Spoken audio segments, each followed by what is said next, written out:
Iran దగ్గర యుద్ధ విమానాలు ఉన్నాయి. అదే సందర్భంలో ఇరాన్ దగ్గరన ఇది ఇరాన్కి ఫ్రాక్సీలు అయినటువంటి హౌతీలు, హిజ్బుల్లా, హమాస్ ఈ తీవ్రవాదులు పాలస్తీనా, సిరియా, లెబనాన్, యెమెన్ నుంచి ఉండేటటువంటి వాళ్ళు ఈ సౌదీ అరేబియా, దుబాయ్ లాంటి వాటిని దెబ్బతీయడానికి ఇరాన్ ప్రోద్బలంతో కుట్రలు చేస్తూనే ఉంటారు.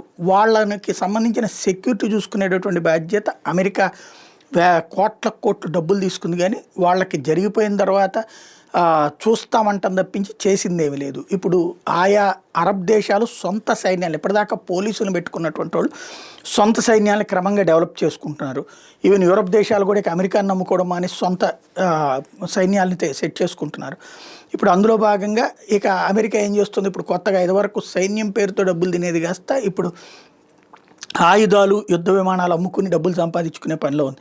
తాజాగా సౌదీ అరేబియాకి యుద్ధ విమానాల అమ్మకం అన్నటువంటి దానికి ఒప్పందం కుదిరింది. ట్రంప్కి సౌదీ అరేబియాకి F-35 ఏదైతే అత్యంత పవర్ఫుల్ అని చెప్తుంటుందో అవి అనేక సార్లు దెబ్బతిన్నా కూడా అదే వాళ్ళ దగ్గర ఉన్న అత్యంత పెద్ద శక్తివంతమైనటువంటి సూపర్ సోనిక్ అంటే శబ్దం కంటే వేగంగా ప్రయాణించేవి అవి ఇప్పుడు సౌదీ అరేబియాకి భారీ ఎత్తున అమ్ముతామని చెప్పి ట్రంప్ ప్రకటించాడు.